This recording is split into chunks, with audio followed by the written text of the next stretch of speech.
ما هیچ قدمی در مسئله برجام بر نداشتیم مگر اون که با مقام معظم رهبری مشورت کردیم.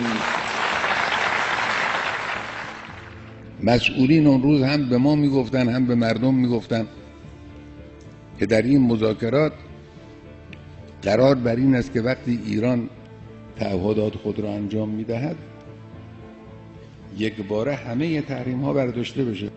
خب حالا 6 ماه از این موعد گذشته است، برداشته نشده. 6 ماه برای یک مملکت 80 میلیونی زمان کمی است.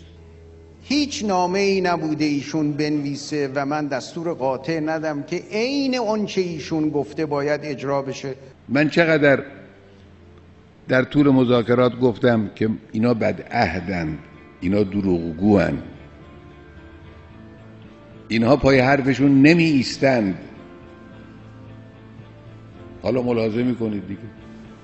خب شما میدونید تصمیماتی که راجع به مسائل مذاکراتی ما اتخاذ میشد برخی از موارد ساعتها در خدمت مقام معظم رهبری تشکیل میشد. این من میگم برای اینکه شما مطلع باشید از تاریخ کشور. رهبر جمهوری اسلامی ایران نوشته که اجرای برجام منوط به وضع نشدن هر گونه تحریمی در آینده علیه ایران هست. وی در نامه خود خواستار این شده که رئیس جمهوری آمریکا و اتحادیه اروپا به صورت کتبی تضمین کنند که تحریم ها به طور کلی لغو می شود. اولا از آنجا که پذیرش مذاکرات از سوی ایران اساساً با هدف لغو تحریم‌های ظالمانه اقتصادی و مالی صورت گرفته است و اجرایی شدن آن در برجام به بعد از اقدام‌های ایران موکول گردیده، لازم است تضمین‌های قوی و کافی برای جلوگیری از تخلف‌های طرف مقابل تدارک شود که از جمله آن اعلام کسری رئیس جمهور آمریکا و اتحادیه اروپا مبنی بر لغو تحریم‌ها. در اعلام اتحادیه اروپا و رئیس جمهور آمریکا باید تصریح شود که این تحریم‌ها به کلی برداشته شده است. ما هیچ قدمی در مسئله برجام بر نداشتیم مگر اون که با مقام معظم رهبری مشورت کردیم.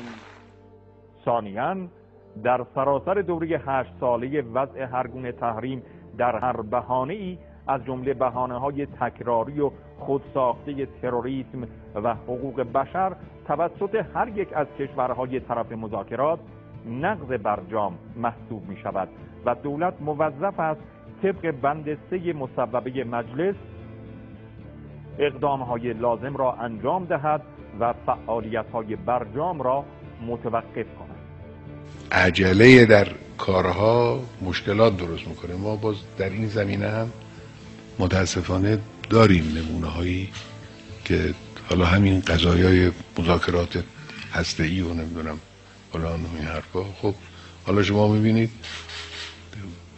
این همه بحث راجع به تحریم و اینها، حالا اون طرف دارن مثلا تو کنگرهشون مسئله تمدید تحریم ده، بعد میگن این تمدید این تحریم نیست.